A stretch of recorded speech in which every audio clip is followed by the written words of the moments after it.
Good morning, YouTube. It is currently Thursday. It is 7:27 in the morning. I am just about to go to the gym. Just done a little bit of work there, and I'm training at 8 o'clock today. The reason I'm training a little bit later today is so that I can use the downstairs part of the gym when classes aren't on, but also because usually Thursdays for me is like quite HYROX focused, like sleds, running. However, it's absolutely nailing it down. I can't really be bothered running in that and getting absolutely piss wet through. So I'm probably going to have to change things up for a bike erg, but not really quite the same point of view. Like obviously, yeah, okay, you get heavy legs, but the whole point is you want to train running on heavy legs, and there's no treadmills or anything like that at the gym. So yeah, I could do shuttle runs. Not really quite the same. How my kind of structure looks really is like Monday strength, Tuesday strength, like Monday lower body bias, Tuesday upper body bias, Wednesday is running intervals, Thursday is like full body strength and HYROX WOD. So it's like I've got power cleans and reverse lunges today. So it's like speed and power, leg speed and power, leg strength, single leg strength, and then like sled work, like basically like all the heavy legs exercises in HYROX combined with some running. But as I said, I'm going to probably do bike, and then some back and tricep accessories to finish. Crack on with the day and bring you with me. So Bruno's just been fed, haven't you? You're going to burp? No, okay. Right, we'll catch you in a bit. So I've probably told you about this loads before, but one of my, I've done this for years, like literally years. Bruno, would you like a banana? Pre-workout, banana, carb drink. You guys are probably absolutely sick to death of me talking about how much I have electro fuel. So it's like carbohydrates, electrolytes, especially like running and you've got something on your stomach, 100 mil, 150 mil of water into it. So it can be a bit like sometimes. I mixed this a while ago, so I'm going to mix it again because basically all the kind of powder is shit at the bottom. It's usually the creatine. I find creatine doesn't tend to mix as well. I've actually been experimenting with more dose of creatine recently as well. So there's been lots of studies coming out recently about increasing creatine dose, and that actually like the 5 gram dose that everybody swears by is a little bit similar to people telling you that as a male, you should have 2,500 calories, and as a female, you should have 2,000 calories. Like it's very, very broad, very generalized. When actually, like with creatine, there should be an impact on like your training experience, your weight, your like muscle definition, your muscle mass, and therefore that can lead to an actual need of increasing creatine, and that actually like around about 5 kilos for a male, like 5 to 7 grams, 5 kilos. Imagine 5 kilos of creatine on a daily. Jeez. 5 to 7 grams of creatine for a man daily is good for like muscle recovery and performance, but 10 to 15, so like over that double figure threshold, is then actually where it really impacts into like your brain power and the cognitive function. And I've genuinely noticed a difference here. Like I've been experimenting with about like 12 grams, sometimes a little bit more, sometimes a little bit less. I've started weighing it out over the last week, but over the last 4 weeks, I've been like double scooping, and I've genuinely noticed an impact in the way that I think. I'm someone who, if it's not wrote down, then it's basically not getting done. Like I have to write things down, otherwise I forget about it. And I've just been finding that I've been remembering the things that I haven't wrote down sometimes a little bit more. Sometimes I've even felt myself be a little bit more productive. I'm pretty productive anyway. When I tend to sit down, I tend to like crack in and lock in, but I feel like I've got another extra % to give. So a lot could be placebo, but regardless, even if it is placebo or it actually is the creatine, it's working. So I'm going to keep doing that, but I'm going to finish this. I'm actually running a little bit behind now, but I'm going to drive to the gym. Usually we walk, but I'm going to drive because it's raining, and I'm going to definitely stick with that bike erg as I suggested. So I'll catch you in the gym. Cheers. Doors closing.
I'm absolutely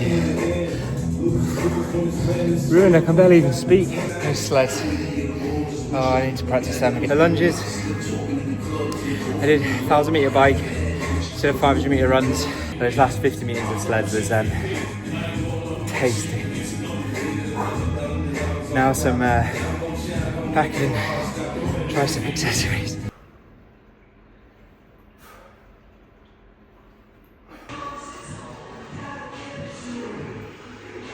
Hello YouTube, I'm back home, as you can tell. That was actually a good session. Lots of sled work that definitely got the quads pumping, that is for absolute sure. 100-meter sled in total, which obviously is quite a lot. I literally, Daz, who's the owner of the gym, I was like leaning over one of the sleds, like I had my head on the pole, and he was like, come on, you shit house. But it's good. It's a nice environment to be in a gym like that, where like people are still pushing you and holding you to a good standard. And that's why we love training in a CrossFit gym, and rather than pure gyms and global gyms. Because here at Globo Gym, we're better than you. If you train in a global gym, I apologize, but I personally think, yeah, okay, you're gonna end up paying £100 more a month. In my opinion, it's worth every single penny.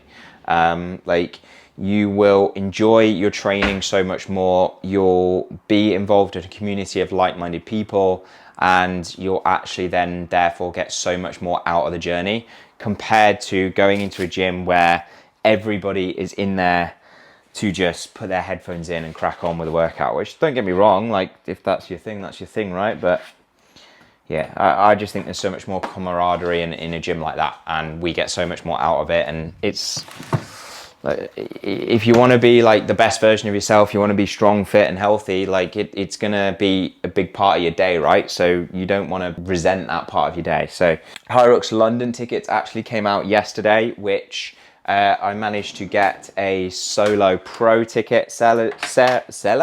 Sarah is doing pro as well, solo, so it's going to be our first run out as in the solo pro category. But we've now done 7 or 8 doubles, like time to push it up into the big guns really, and go for that solo pro. So many of you have been sending me like screenshots. We've got loads of clients that are doing it, which is absolutely epic. But I just want to kind of offer my thoughts on this. It is 6 months away, and it can be so easy for you to say to yourself like, oh, I've got so much time to train for that, it doesn't really matter. But in reality, the hard work starts now, right? Like the more work that you put into place right now, the better you're going to feel on the race day. I know, yeah, okay, there's this whole thing of HYROX is inclusive, and you go and do your best, and any shapes and sizes and fitness levels can do it, and yeah, 100%. But regardless of who you are, in my opinion, you're there to do the very best for yourself. Yes, okay, you're there to have fun, but you're there to compete against yourself. And if it isn't a ridiculously hard thing in the moment, whatever level is hard for you, then like you're not pushing yourself as hard as you can on the day. To be able to do that, to be able to feel proud of your performance on the day, that is going to come down to putting in the action right away.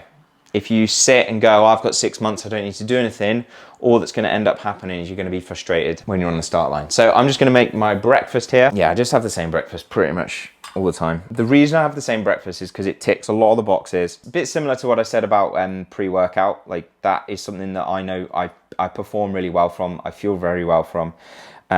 So breakfast is kind of like the same in terms of refueling me after a session, giving me a good carbs, giving me a good source of protein that's going to fill me up till lunchtime. I'm sure for any of you that train in the morning, what you might find is that you eat breakfast and then come 10, 11 o'clock, you're like, I could do with some more food.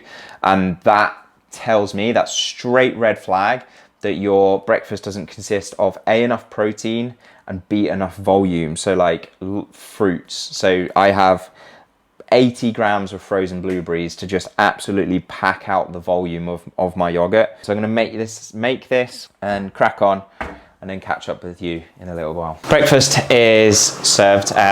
Clear whey protein shake as well. I pretty much double scoop this as well. I think actually I do double scoop it. I think the serving size is 25 grams.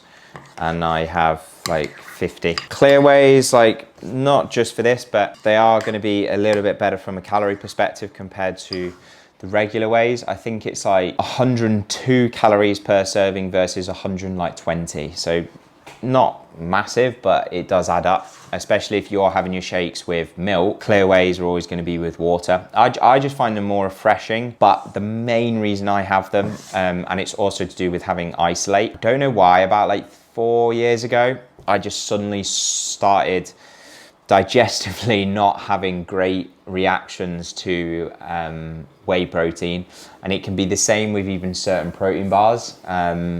Like grenades seem to be all right, but like if I have like, you know, like one of those just weird ones that you've never really heard of that tastes like a protein bar, and it's like, if I have something like that, then yeah, it doesn't suit well on my stomach. My eggs are on the boil at the moment, 6 minutes.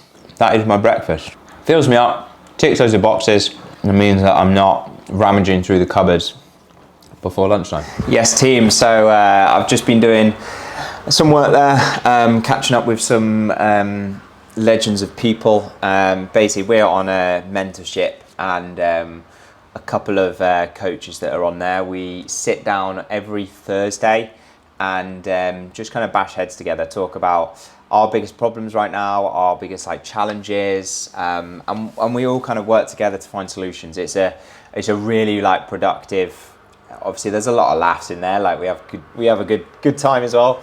But yeah, it's always a really productive session. Come away from it with nice amount of clarity, and it's so important to surround yourself with like-minded people who raise your standard, push you harder. A little bit what I was saying earlier, right? Of like people in a CrossFit gym and why we do tend to prefer that style of gym layout. If you're surrounded by people who don't want to move forward and don't pursue better, then you're not going to either, right? But actually being around those type of people is going to increase that likelihood of it happening in your environment as well. So to come away from that, I'm going to be having lunch in a minute. I popped down to the shop before to get a Faithful Monster.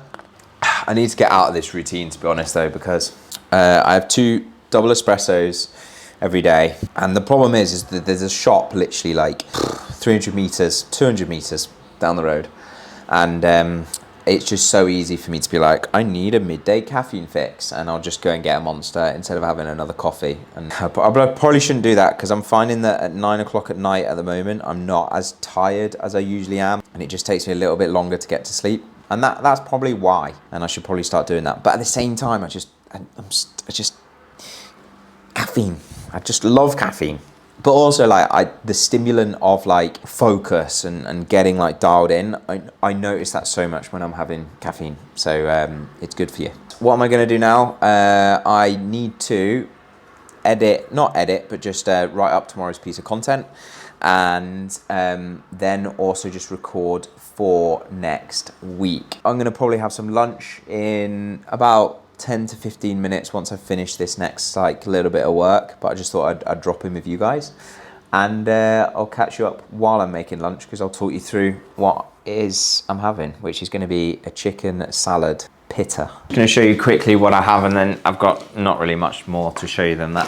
So these My Protein popped protein crisps are pretty good, Thai sweet chili, and then I've got basically a pitta with chicken, coleslaw, lettuce, and some Nando's Pyrenees sauce. Nando's Pyrenees sauce is definitely the absolute boss. But yeah, these are really nice as well. Like not just My Protein ones, but just popped, like proper chips are really good as a crisp alternative. If you're like me, like I flipping love crisps. I could just eat them for days and days and days and days. But what's really good about popped ones is they're so much lower in calories, so you can get more volume of them in, but it's not going to be as much of a detriment towards your total calories for the day, and you still get that satisfying feeling of like, I'm eating crisps right now. I've got a little bit of content I need to film, then I'm going to take Bruno for a walk, then I've got a little bit of work I need to finish, and then I'm actually going to try and hit the golf range later this evening, but very, very black outside. Like, that does not look good. So I'm hoping I can get Bruno out in the dry, but it might not be a dry walk. Back from a dog walk, and I have no idea how, but we managed to stay dry. It actually, after showing you that big rain cloud, it hasn't actually rained since, which is obviously a good thing.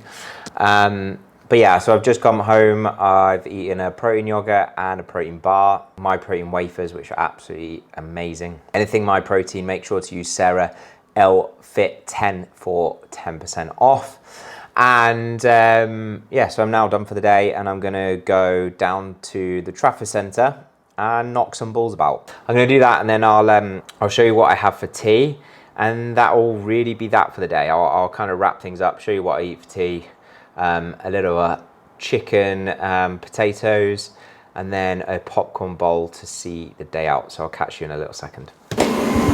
So I'm just about to make dinner. I told you I was going to have chicken and chips, but I remembered that I actually had no chicken, and so I had to go to the shop. And when I was in the shop, I thought, I'm going to have a lovely steak. So I bought myself a steak. I've got air fryer chips on the go. Absolutely change your life, an air fryer. It changed mine for sure. I'm a very lazy chef, and this is good from a lazy point of view. I have some side salad, cucumber, tomatoes. This stuff is literally crack cocaine. I could eat that M&S coleslaw straight out the batch. And then I'm gonna put some glaze on the salad, whilst also, of course, the faithful Pyrenees for the potatoes, and then a Kona hot sauce for the salad.